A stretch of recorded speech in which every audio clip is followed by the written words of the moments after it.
Bonjour à tous et bienvenue dans Demain vous appartient, votre émission sur les séries de TF1. Nous allons comme d'habitude revenir sur les événements de la semaine écoulée. Et bien sûr, cette semaine, il y a un personnage qui aura été au centre de toutes les attentions, c'est Sacha. C'est donc parti pour le résumé de Demain nous appartient en images. Alors, depuis la semaine dernière, Clémentine se méfie de Sacha à juste titre. Elle se doute bien qu'il lui cache quelque chose, même si lui passe son temps à nier.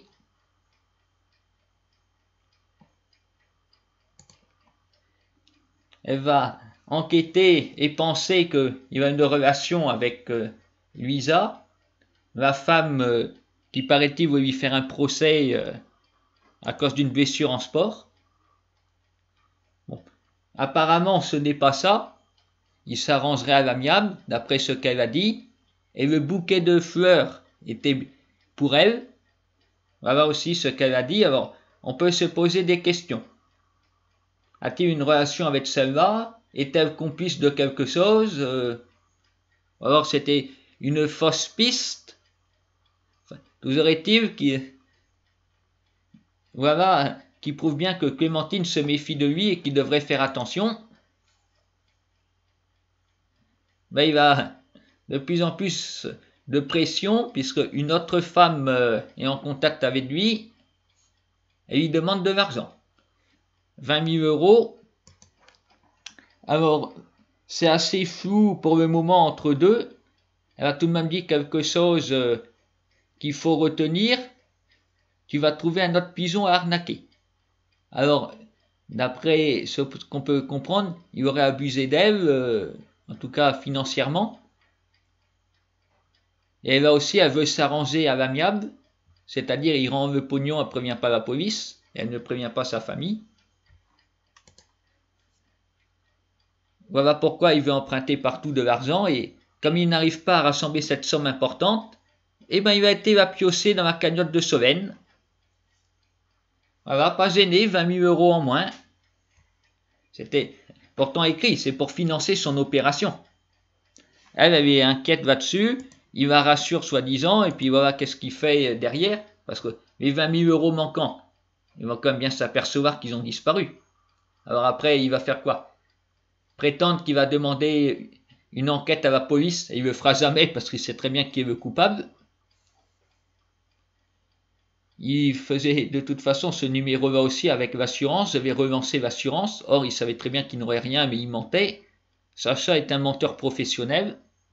Et nous avons compris pourquoi, puisque voilà, en fin de la semaine, nous découvrons qu'il y a une deuxième famille, une femme et 2 enfants, à qui il fait croire qu'il travaille sur une plateforme pétrolière.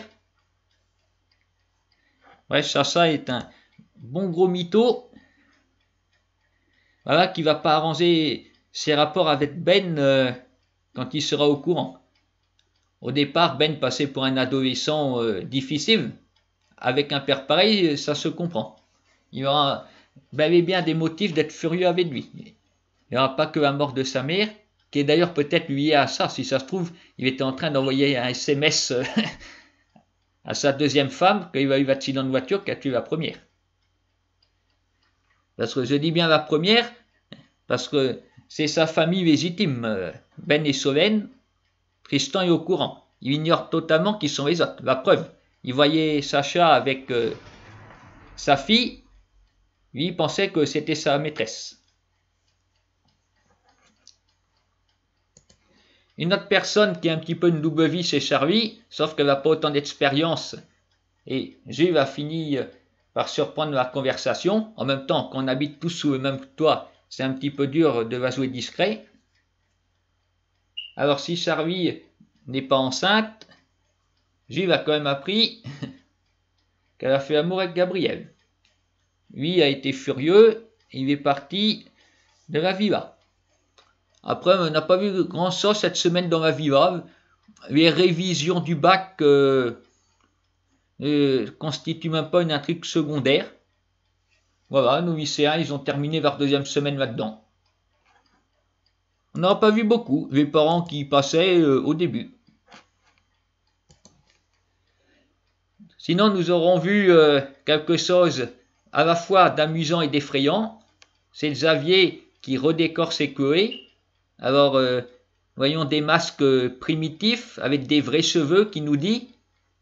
C'est surtout assez une belle horreur. Et on n'en a pas qu'un comme ça. On comprend que ça fait des cauchemars à Céleste. Il y en a partout dans la maison. C'est une collection importante. Évidemment pas appréciée de tout le monde.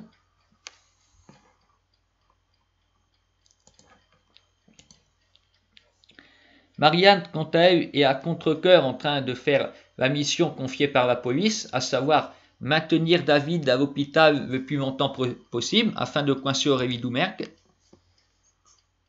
Cette dernière a bien failli tomber dans le panneau, puisque Roxane s'est donc rendue à l'hôpital dans l'espoir de le voir, mais Sarah l'a prévenue à temps. Elle a ainsi pu partir, au nez à la barbe d'Aurore, elle était là. Elle n'a pas du tout vu. Mais combien de temps ça va durer? Parce que elle est au courant que David est venu encore une fois au Spoon.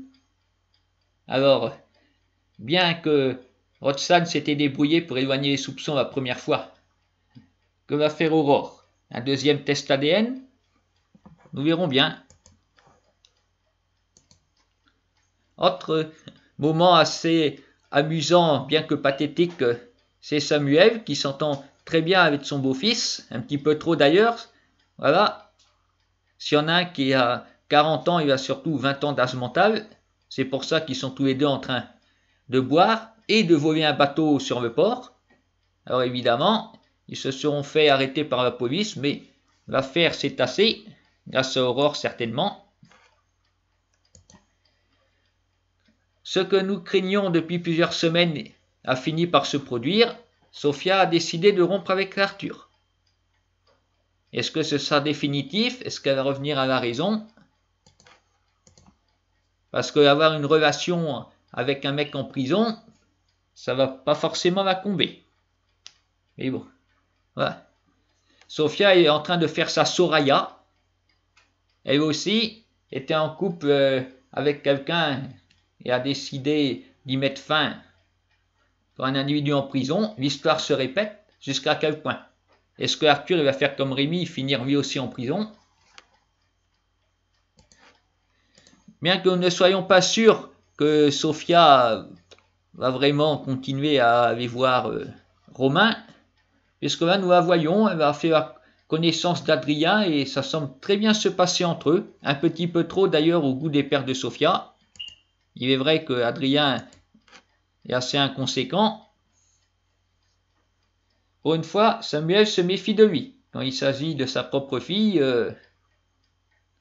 son double parfait ne lui convient pas. Après en avoir fini avec Demain nous appartient, nous allons à présent nous diriger vers Ici tout commence, où la bataille pour la direction de l'Institut a eu lieu. D'un côté, il y a donc Claire, qui, pour les épreuves de pâtisserie et de cuisine, a été accompagnée par Salomé, et, pas très surprenant mais insolite, Théo, le propre fils de Tessier, qui est pourtant le Scavenger. Enfin, lui n'est pas en reste, puisqu'il a dans son équipe Louis, le fils de Claire. Sinon, il va choisir sa propre fille Charlène pour l'aider. Voilà, symboliquement, c'est très amusant.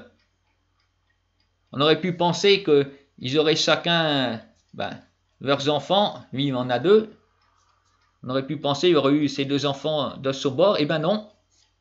Ils ont échangé leur fils pour l'épreuve, bien sûr. Ce n'était pas volontaire, ça s'est fait par affinité et par intérêt. Bon, le problème, c'est qu'avec sa maladie, Tessier n'est pas en forme. L'épreuve de pâtisserie, il n'a pas réussi à prendre la tête. Mais par contre, sur les conseils de Clotilde, il a fait mieux pour l'épreuve de cuisine. C'est donc Tessier qui devient le directeur de l'Institut, comme prévu. Je m'en doutais assez, il fallait bien du nouveau, même si lui n'est pas apprécié. Remettre Claire aussitôt à l'Institut, bon, ça aurait été lassant. Tessier a aussi fini par avouer à ses enfants qu'il a une sclérose en plaques. Il veut garder ça secret pour le reste de l'école et Théo le soutient. Le père et le fils semblent se réconcilier. Est-ce que ça va durer? Je pense que ça dépendra surtout de ce que va faire Tessier à l'avenir. Nous aurons aussi vu Greg s'inscrire sur un site de rencontre. Il a fallu qu'Eliot vienne avec lui aussi pour le rassurer, voir si la personne avec qui il va faire l'amour pourra lui convenir. Mais finalement, ce jeune homme va être déçu puisque Greg et Eliot sont repartis ensemble. Greg s'est rendu compte qu'il n'avait pas envie de faire l'amour avec quelqu'un d'autre. Avec Eliot, c'est pas gagné, mais voilà. C'était vraiment une parenthèse très amusante. Sinon, nous aurons enfin vu le rapprochement aussi de Mehdi et Hortense en direct sur la vidéo de cuisine. C'est très bien. D'autres aussi qui, eux, se rapprochent toujours et assument plus ou moins, c'est Jérémy et Sévia, puisque Jérémy a rompu avec Ludivine. Comme ils disent, leur relation ne regarde personne. Bon. Ludivine a aussi d'autres problèmes en tête. Elle a découvert que sa mère est en train de voler les bouteilles de vin de l'Institut. Et voilà, elle est bien conforme à ce qu'a dit Gaëtan. Elle ne pense qu'à elle, mais elle fait croire que c'est pour ses enfants, pour avoir un logement pour eux, oui, 5 bouteilles à 925 €. Et sur Dev, j'ai trafiqué l'inventaire, ça se verra pas. Une bouteille, ça peut toujours passer inaperçu, mais au final, ça en fait 6 d'un coup. C'était bien évident qu'ils avaient s'en apercevoir. Et pour rattraper son erreur, elle demande à Ludivine d'aller remettre les bouteilles en place, bien sûr. Sauf qu'elle s'est fait surprendre par Noémie et qu'elle a pété toutes les bouteilles. Alors là, maintenant, ça va surtout être les gros embêtements pour eux, parce que normalement, il n'y a pas d'argent pour rembourser les bouteilles.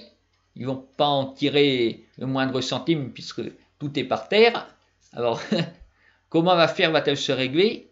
Caroline virée de l'Institut, au mieux, en prison au pire, à moins que Antoine, persuadé de son innocence, ne prenne sa défense, sauf que les bouteilles ont pourtant disparu. Nous aurons vu aussi Salomé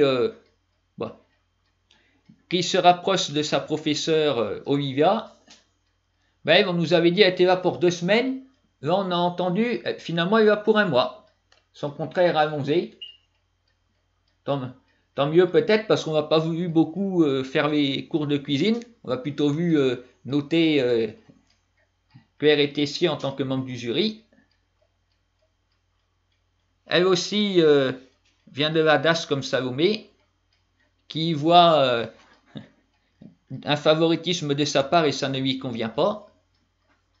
Mais est-ce la seule raison de ce favoritisme, puisque à la fin de la semaine, Salomé a reçu un message je m'en veux de t'avoir abandonné, je pense à toi.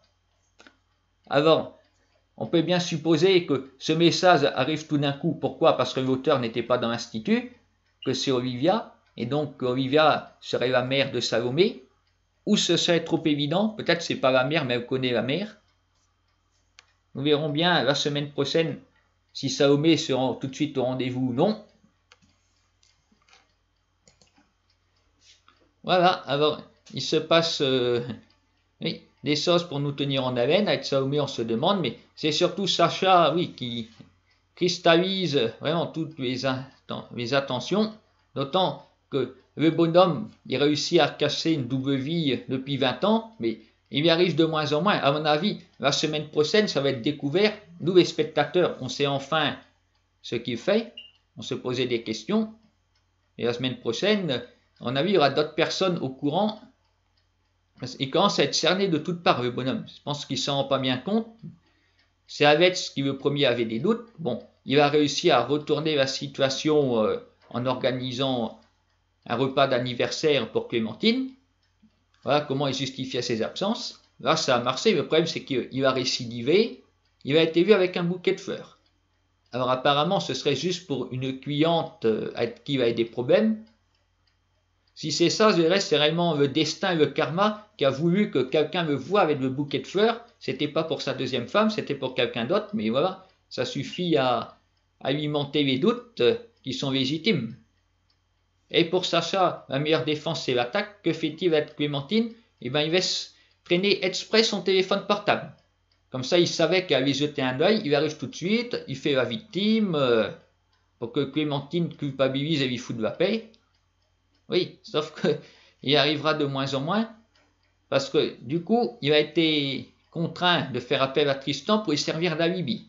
Sauf que Tristan, ça lui a pas plu non plus, il va espionner, et puis lui aussi se méfie de son frère. Alors, du coup, Sacha est de plus en plus cerné, et que dire de sa deuxième famille qui risque aussi de s'apercevoir de quelque chose, parce que eux, ils sont où? À 7, c'est une petite ville. Ils auront l'occasion ben, de se rencontrer, de rencontrer du monde, peut-être de voir en plus le site internet de Sacha, avec sa photo. Alors, lui, je ne sais pas s'il y a une fausse identité avec eux, mais il prétend travailler sur une plateforme pétrolière. S'il voit, tiens, il y a un site avec un professeur de sport, ah ben, c'est lui. Alors, qu'est-ce qu'il va encore inventer? Ah, je pense que tout ça n'est absolument pas réfléchi de sa part. Sans doute tellement habitué à prendre les gens pour des idiots, parce que prendre l'argent sur la cagnotte de Solène, mais comme quelqu'un va s'en apercevoir, qu'est-ce qu'il va dire? Et puis, voilà, on ne sait pas ces deux ados qui vont-ils aussi aller au lycée ou rencontrer ses propres enfants, et pourquoi pas tomber amoureux, ce serait rigolo que Solène voilà, tombe amoureuse de Gaspard, là, votre fils de Sacha. Après, on a déjà vu ça dans Ici tout commence, alors pourquoi pas? Les deux enfants en couple, lui qui va voir ça, qui va sous-tenter à droite et à gauche de les faire rompre sans se montrer, parce qu'il ne pourra pas se pointer en tant que père des deux à la fois. Là, ce serait une situation assez amusante. À mon avis, Sacha, le personnage me plaît de moins en moins. Je dis, c'est un gros boulet qui fait le malheur de sa famille. J'espère le voir enfin démasqué avec les embêtements qui ont avec. Que tout le monde lui tourne le dos, c'est ce qu'il mérite. Nous verrons bien comment ça va se passer. Je vous souhaite à tous une bonne semaine et rendez-vous le week-end prochain pour une nouvelle analyse.